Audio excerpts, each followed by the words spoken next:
I think when what I've seen and learned from is when there's misalignment of that purpose, it doesn't work on both sides and no one's happy. And what I mean by that is, if you're driven by an organization that makes a difference in the community, and you're working for an organization that is doing the opposite, you just show up and you're not fulfilled. So fulfilling your purpose and clearly understanding the purpose of the organization and making sure that there's alignment, to me, is a secret sauce.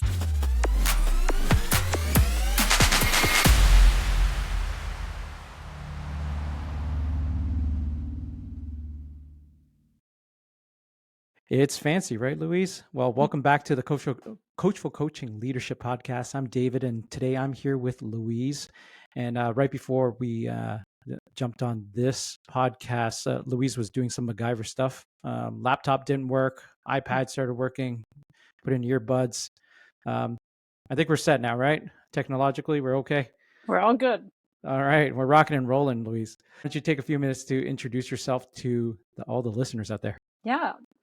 So, Louise Buchanan, I am a leadership coach. So I coach any leader who's looking for growing as an individual. Could be looking for career change, could be growing as a leader. It has anything to do with someone in an organization who's looking to change. And before that, I was at the bank, BMO, for 25 years. I don't know where the time flew, but I had a really, really fun career in human resources. So I had the opportunity throughout all that time to work with leaders, which is why I continue to want to leverage that experience and learning, but it's also a bit of a passion, is to help leaders. And at BMO, that included things like improving morale. It could be implementing strategic changes. It could have been mergers, acquisitions, a lot of really fun, interesting work that was different in every group because of the culture of the group. And the leadership of the group. You have a very in-depth background working with leaders, executive talent management. I'm looking at your resume here: succession planning, leadership staffing, and you did all this in the banking industry. Mm-hmm. I guess what stands out from that 25-year career working in HR in the banking industry? What stands out that you feel is like helping you today as a coach? What stands out for me is how important it is to align your purpose with the organization or whatever it is you're choosing to do with your life. And I think when what I've seen and learned from is when there's misalignment of that purpose, it doesn't work on both sides and no one's happy. And what I mean by that is, if you're driven by an organization that makes a difference in the community, and you're working for an organization that is doing the opposite, you just show up and you're not fulfilled. So fulfilling your purpose and clearly understanding the purpose of the organization and making sure that there's alignment, to me, is a secret sauce. That secret sauce. I've talked to a lot of folks recently, especially on this podcast, who talk about that when you're working in a job. And actually, if I can pose this as a question, and I'm sure you in your coaching practice right now you encounter it. You're working in a job, you need the money to raise the family, pay the mortgage, yet you're in a job where you feel that there's misalignment in the values that you hold and the values that the company holds. You start breaking that down and working through that when you see this misalignment between the individual and their organization. It's such a personal journey and choice. Some people may choose to have that misalignment because what you said, they have a financial requirement that exceeds perhaps that alignment, right? The value of it for this period of their life is what they're choosing to do. So if you understand your purpose, and at that point your purpose is your family or something else, then acknowledging that and being comfortable with that and having a plan around it. And that's what you learn through coaching, right? Is acknowledging and breaking it down into a plan that has many steps on it. You can't accomplish big life things in one go. So acknowledging it, having a plan, and moving towards it. And so your purpose may, or what you choose to do about your purpose may change throughout your life. And it really is a personal journey. Yeah. And I think where people benefit too is like having some sort of framework to think through. Like there's various frameworks out there to like think through, where you are today and where you want to go. And where you are today, like, where's their alignment? Where are your passions? Where is their conflict? And also where you're trying to go, right? And I guess, what sort of frameworks do you sort of think about or use working with leaders, whether, in the past or currently, work through those type of decisions? Yeah, I mean, just a generic framework is really the, where are you today? What's missing? Where do you want to be? And depending on the individual and the journey they're on and their coaching, maybe you start at the end and then work backwards. Sometimes you start where you are, where you want to be, and then fill in the middle. That's the most common sort of journey. But it depends where the individual is on their self-awareness as well, right? Yeah. Sometimes you spend more time really digging into that self-awareness so that they can truly understand what their purpose is.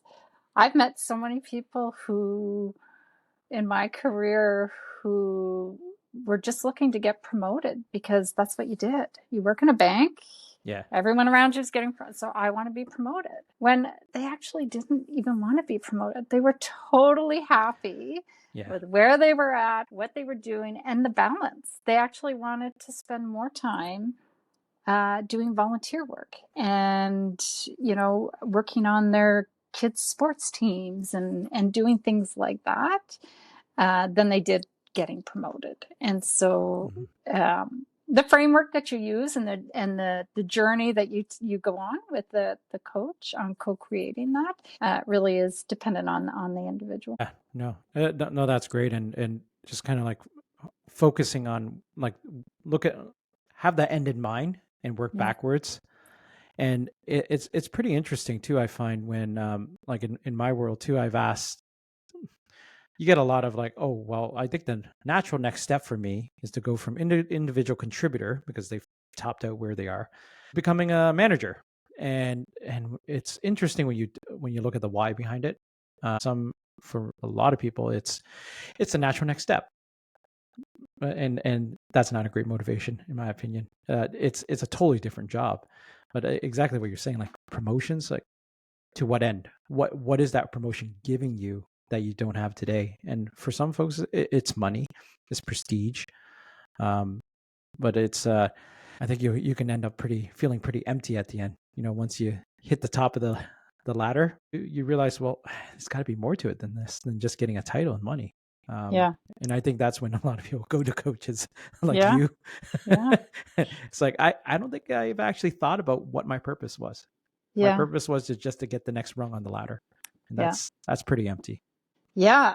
And I've done some career transition coaching over the last year. There's been a lot of changes. I'm in Toronto, in the Toronto area, with people being let go. And more times, once you've gone through the shock and you're sort of at that acknowledgement stage, because it is a big life change, most people are thankful for the opportunity to think about their purpose, to think about what drives them. And excited by the chance to do something different, or just comfortable that, oh, I really do like what I was doing and I'm just going to go find that somewhere else, right? Mhm. But when you go to work every day and rush home, pick up the kids, do whatever, right? You don't often spend that time with yourself. So you're absolutely right. That's where coaching comes in. Mhm. And if there's openness to be coached, I think there's a lot of value to fulfilling your own purpose. So purpose, how do you find purpose? I'm just curious about that, like more personally. When you think about purpose, what comes to mind for you? Yeah, purpose is the values, right? It's what you value, and that's why I was saying uh, it could change over time and over your life. Life throws things and curves at us that we weren't expecting, and the values that you hold could shift because of that. It's your vision, what you said. What do I envision for myself? And again, that could change as you mature, as you get more self-aware.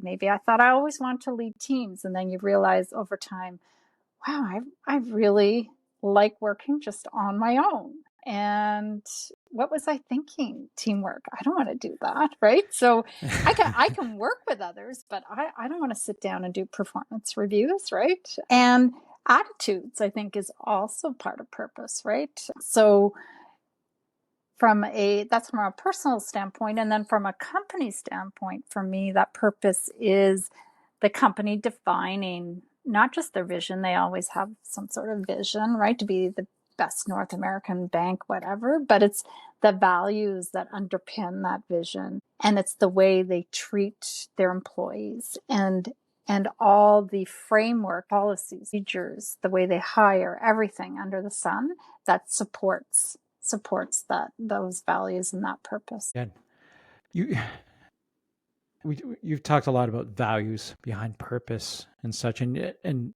just going back to what you're saying, like you've been working with a lot of people going through career transitions, and like I really, it's very I'm very empathetic to the people who've been laid off over the last 2 years, or actually even longer. There's I mean, a lot of people in my circle's gotten laid off in the past year or so, and I guess when you what's are you seeing a trend here? Like, is there something bigger happening here? And actually, I'm just the question I'm trying to come up with is like, with all these layoffs that are happening in almost every industry right now, right? And a lot of it's macroeconomics. What do you think is going to happen to a lot of these people? Like, do for instance, some people went out to start their own businesses. Some people have just, have been waiting it out. Some people have been changing careers. What do you think that with this population of people are being laid off right now? What do you think they're going to be doing over the next few years? Where are they going to end up? It's everything you've said. Some people were dabbling their toes in their own business outside of work. And so they take the opportunity to dig in more. Mm. Some people say, gosh, in retrospect, I didn't like work at all, right? And this is what I like. And so I'm going to give it a try. I've had clients who have tried and applied for roles totally outside of what they grew up in. They had relevant skills Mm-hmm. that they could bring to the role, but they didn't grow up in that area. And so being more open to working in a different area of expertise, I see people doing that. Definitely personal learning. So, people say, you know what, I see a lot out there in financial crimes, for example. Mm-hmm. That's not going to go away.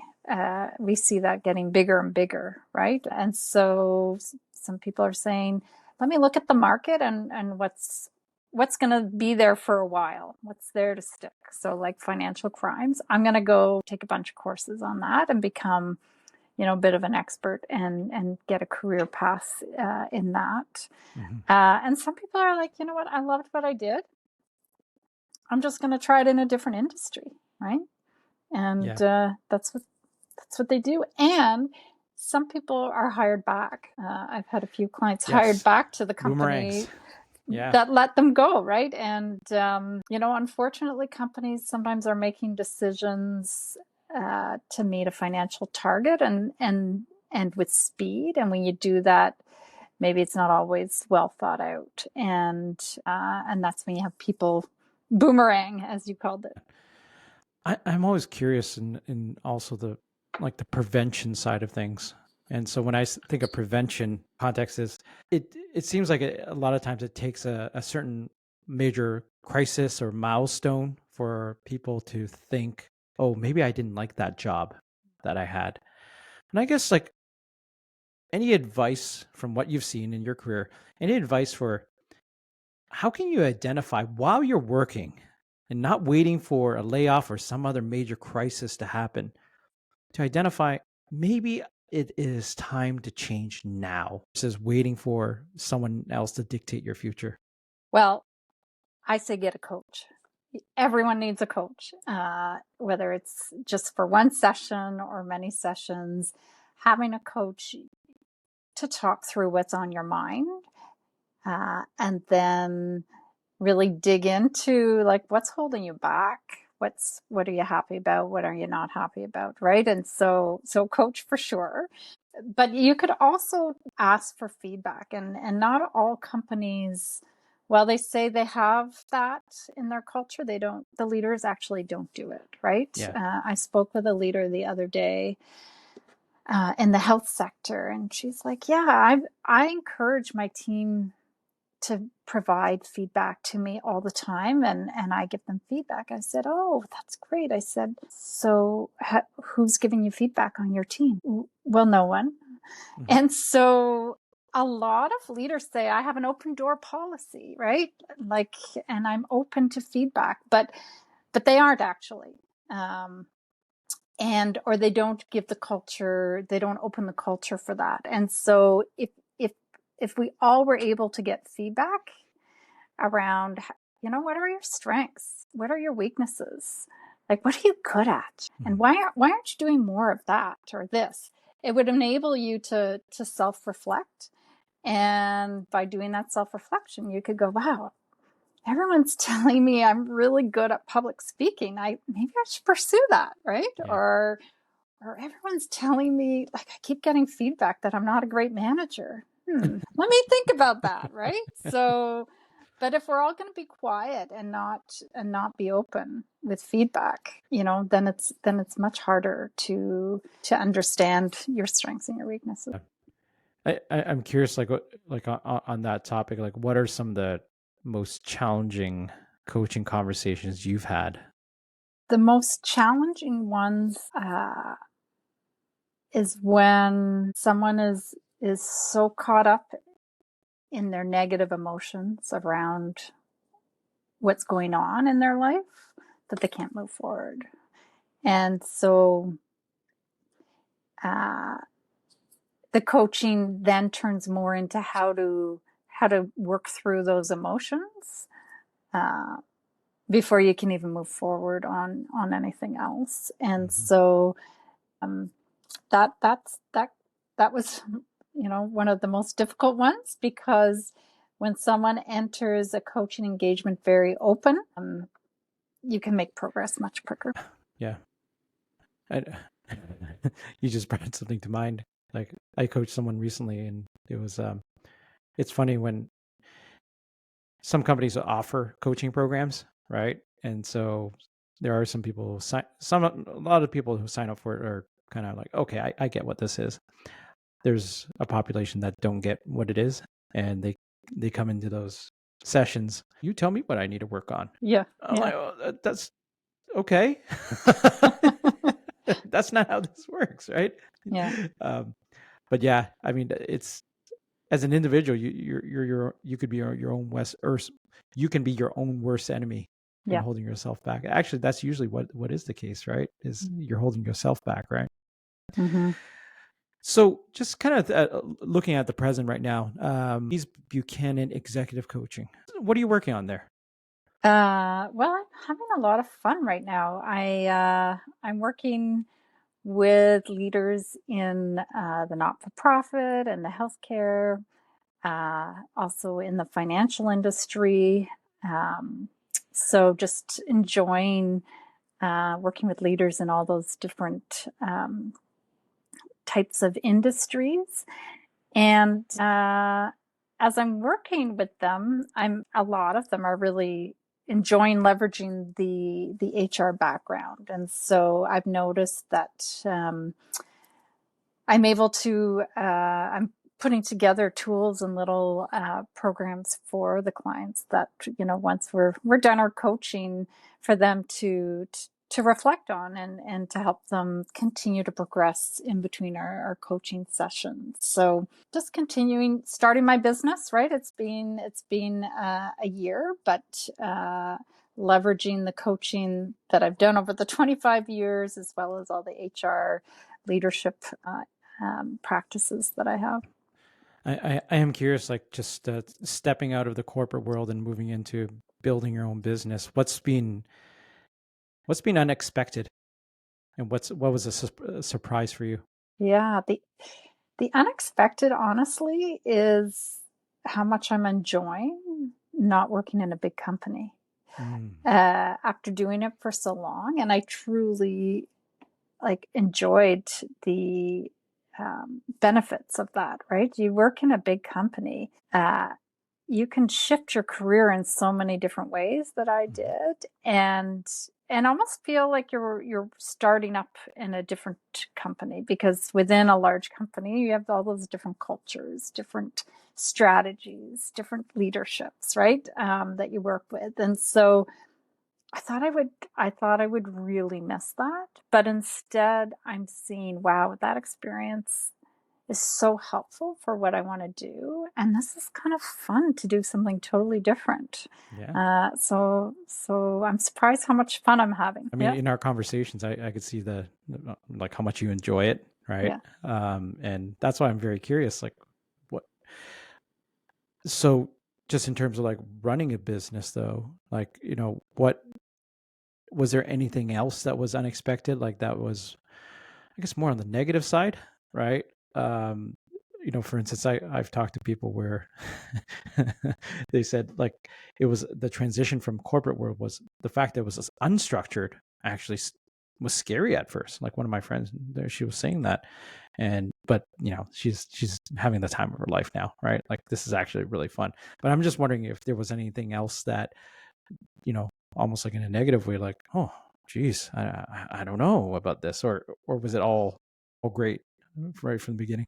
Yeah, I mean, I'm lucky. I also joined a coaching company, so I've got my own business, plus I work for them. Mm, So I'm still have that link to a company, I guess. And I also was ready to make this change, and yeah. so financially comfortable not bringing in the income on a biweekly basis that I was getting before, right? So now I send my invoices and I get paid 3 months later. Okay. So yeah, That's a so change, right? there's some that would be very scary if I wasn't prepared for that. Yeah. So that would be the biggest thing I would say, cash flow. Yep. That's what I've heard a lot of people say is Yeah, the biweekly checks versus maybe in 3 months. yeah, yeah. um, so a more personal question now is, and I ask every guest this question, just knowing what you know now about world and about the world, about life, about everything. If you were to go back to give yourself advice, the younger Louise, what sort of advice would you give her? Well, you're making me laugh because I have a daughter who's about to go into university. And of course, her and her friends are all like, I'm going to be this and I'm going to be that.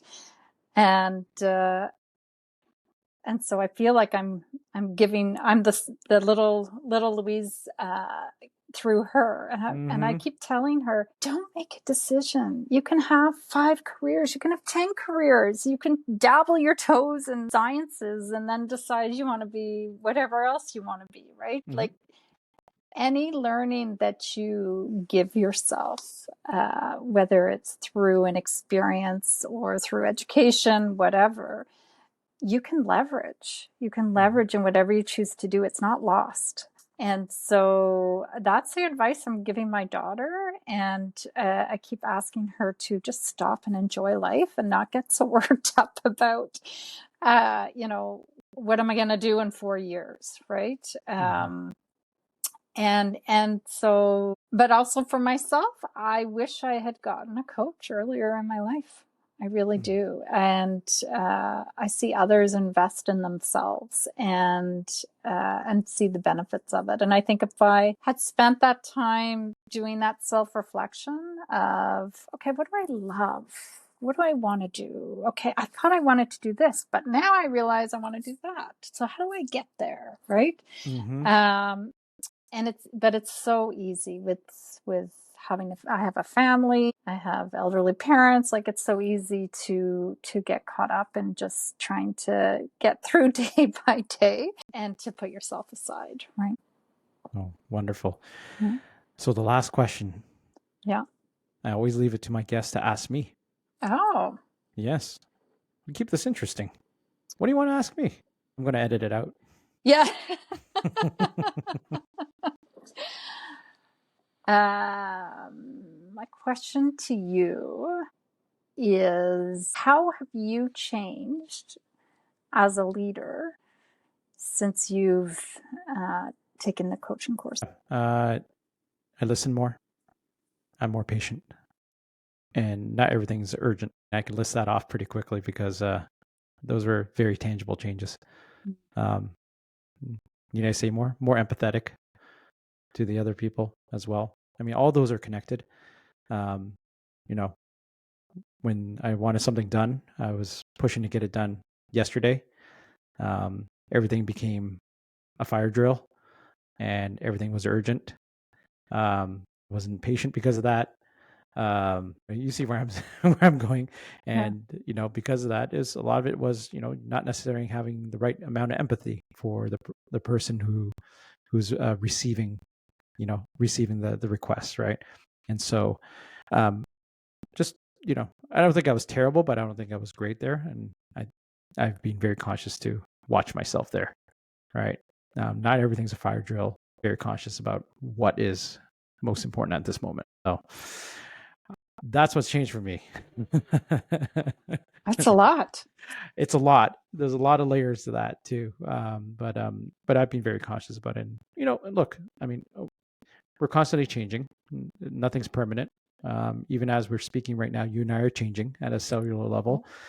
And I think those, a lot of things were just coming to that moment. It was, taking, getting into this journey of coaching. It's just culminated. It's all those little changes along the way that culminated to that self-awareness at that moment. So, so it's all being for the better. All being for the better. Yeah, I say to everyone, just any sort of self-awareness, growth, right? Yeah. You can't lose. Just makes you happier as you get to know yourself better, and makes you happier because you're able to interact with others. And when you're happier, the people around you become happier too. Yeah. Right. It's just you build more empathy. It's not just like, oh, poor them. It's not sympathy. It's you really know where people are coming from, and it changes the dynamic when they understand that you understand. Yeah. Louise, I know you got a client call to run to. What else is going on in your world that you want to let people know? What else? Oh my goodness. Well, I have to tell you, I already have an idea of maybe a different type of coaching. And so the interesting thing is the coaching world. Every single coach brings a different background, right? A different experience to their coaching practice. So I've been doing a lot of reflection on, so I know my 25 years at the bank, is a good differentiator. And I know I've worked in, prior to that, I worked in the government and I worked in a non-profit. So I've got some good sense of the type of working environments, but I've also been thinking, what else could I do? So there, I'm kind of excited about the next year and exploring some other opportunities while I continue to grow the current leadership coaching. Goes back to the fun that you said you're having Yeah, doing this. yeah. Right. Well, Louise, I'm very happy to hear that and see that in you, and see that change in you over the past year. It's thank you for sharing that journey with me too. Yeah, but it sounds like things are on the up and up. Yeah, no, I'm having so much fun, and it's been fun being on the journey with you. Yeah. All right, Louise. Well, if there's nothing else, thank you very much for spending this time today. All right.